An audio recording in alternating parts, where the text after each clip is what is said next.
Hello students, आज की second video के साथ मैं आपके साथ दोबारा उपस्थित हो गया हूँ। और अब इस वीडियो में हम पढ़ने वाले हैं कि जो एकक कोशिकाएं होती हैं, प्रिमिटिव यूनिट सेल होती हैं, 7 प्रकार की होती हैं। और ये 7 प्रकार कौन कौन से हैं और इनको हम किस तरीके से याद रख सकते हैं। तो आइए एक एक करके जानते हैं ये 7 प्रकार की एकक कोशिकाएँ कौन कौन सी हैं। नंबर फर्स्ट है घनीय, फिर है द्विसमलंबाक्ष, विषमलंबाक्ष, षटकोणीय, त्रिशमंताक्ष, एकंताक्ष और त्रिंताक्ष। एक एक करके हम सबकी स्टडी करेंगे। सबसे पहला हमारे पास जो आता है ये है घनीय आद्य एकक कोशिका। तो घनीय आद्य एकक कोशिका को आप आसानी के साथ याद कर सकते हो। जैसे आपको स्पष्ट दिखाई दे रहा होगा कि घन किस प्रकार का होता है। घन जो होता है उसमें लंबाई, चौड़ाई और ऊंचाई तीनों की तीनों इक्वल होती है।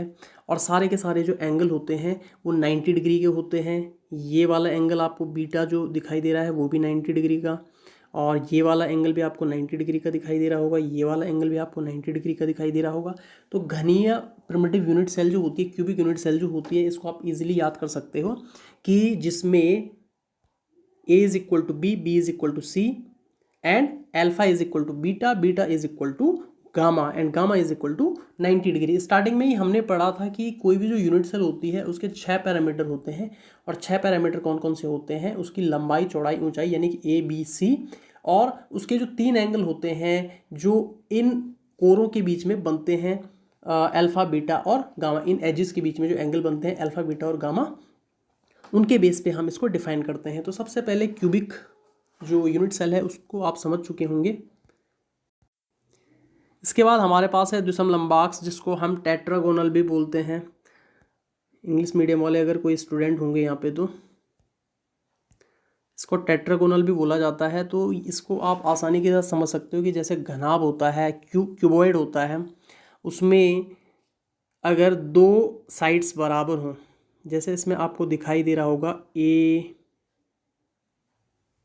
और ये बी, ये दोनों क्या होंगे? सेम होंगे। और सी क्या होगा?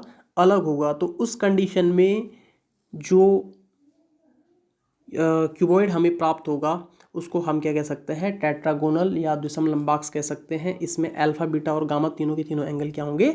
90 डिग्री के होंगे। एक बार हम इसको चार्ट में भी देखेंगे। फिलहाल आप इसको इस प्रकार से समझ लीजिए कि इस प्रकार का क्यूबॉइड, इस प्रकार का घनाभ जिसमें 2 साइड्स उसकी इक्वल है और तीसरी साइड अनइक्वल है, तो उसको हम क्या कहेंगे? द्विसमलंबाक्ष। नाम से ही पता लग रहा है, यहाँ पे लिखा हुआ है द्विसमलंबाक्ष। ये आपको दिखाई दे रहा है द्विसम, यानी कि 2 चीज़ें सम हैं, 2 साइड सम है और तीसरी वाली साइड जो है वो उनके कंपैरिजन में अलग लंबाई की है। इसको कहेंगे हम द्विसमलंबाक्ष। एंगल इसमें सारे के सारे बराबर हैं, अल्फा, बीटा, गामा तीनों 90 डिग्री के। थर्ड वाले पे हम आगे आते हैं। ये है हमारे पास विषमलंबाक्ष। नाम से ही पता लग रहा है विषमलंबाक्ष, यानी कि जिसकी एक भी साइड बराबर नहीं होगी। A not equal to B, B not equal to C, तीनों की तीनों अलग अलग लंबाइयाँ होंगी। ए अलग होगा, बी अलग होगा, सी अलग होगा। बाकी के जो सारे के सारे एंगल होंगे वो 90 डिग्री के होंगे, अल्फा, बीटा एंड गामा। यहाँ पे आप देख सकते हैं कि ये वाला एंगल बीटा, ये वाला एंगल अल्फा और ये वाला एंगल गामा, ये सारे के सारे 90 डिग्री के हैं। तो ऐसा क्यूबॉइड, ऐसा घनाभ जिसमें लंबाई, चौड़ाई और ऊंचाई अलग अलग है, उसको आप विषमलंबाक्ष या ऑर्थोरोम्बिक आप कह सकते हो।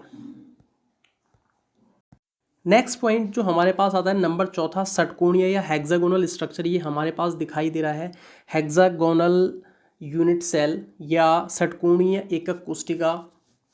इसमें आप आसानी से आइडेंटिफाई कर सकते हो कि जो ए और बी हैं वो दोनों के दोनों क्या हैं? बराबर हैं। ये ए साइड है, ये बी साइड है, ये क्या होंगी? एक दूसरे के बराबर होंगी। लेकिन ये जो सी वाली साइड आपको दिखाई दे रही है ये अलग होगी, यानी कि A equal to B but not equal to C. A और बी बराबर होंगे लेकिन दोनों के दोनों सी के इक्वल नहीं होंगे। एंगल की बात करें तो ये बीटा वाला एंगल 90 डिग्री का दिखाई दे रहा है आपको, अल्फा वाला एंगल भी 90 डिग्री का है, लेकिन ये वाला जो एंगल होता है ये 120 डिग्री का होता है। तो आप कह सकते हो alpha is equal to beta but not equal to gamma. Alpha और बीटा जो एंगल है वो 90 डिग्री के हैं और गामा वाला एंगल जो है वो 120 डिग्री का है।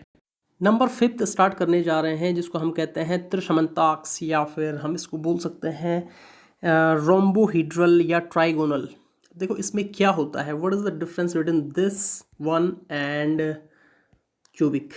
ये वाला और ये वाला काफ़ी सिमिलर हैं एक दूसरे के, यानी कि इसमें ए बी और सी तीनों की तीनों बराबर हैं, all three sides are equal, जैसे क्यूब में होता है।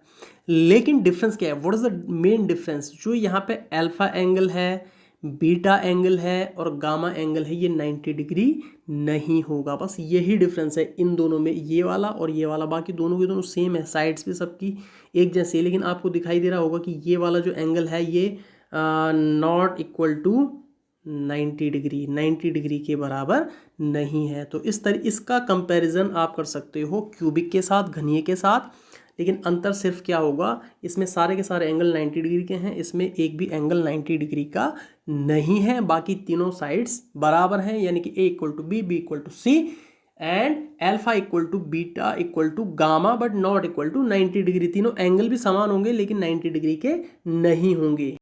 नंबर 6 है हमारे पास एकंताक्ष या मोनोक्लिनिक, हम इसको बोल सकते हैं।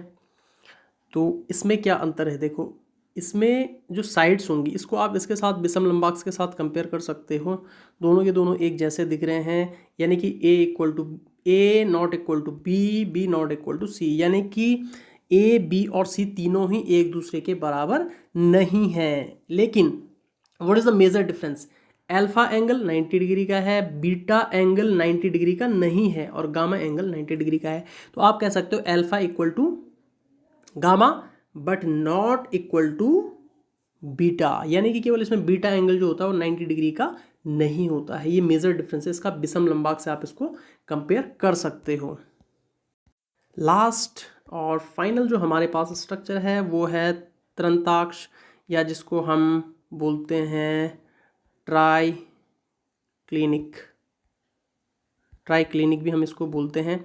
तो ट्राई क्लिनिक बहुत आसानी के साथ आप याद कर सकते हो, जिसमें ए जो होगा, A not equal to B not equal to C, पहली कंडीशन हमारे पास इसमें ये है, और alpha not equal to beta not equal to gamma, यानी कि इसमें ए बी और सी एक दूसरे के बराबर नहीं होते हैं। इसी प्रकार से अल्फा बीटा और गामा एंगल कोई भी एक दूसरे के बराबर नहीं होता है।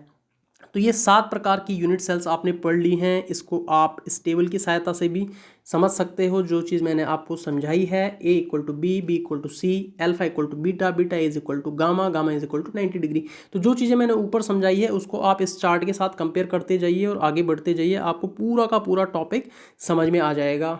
आज के लिए इतना ही।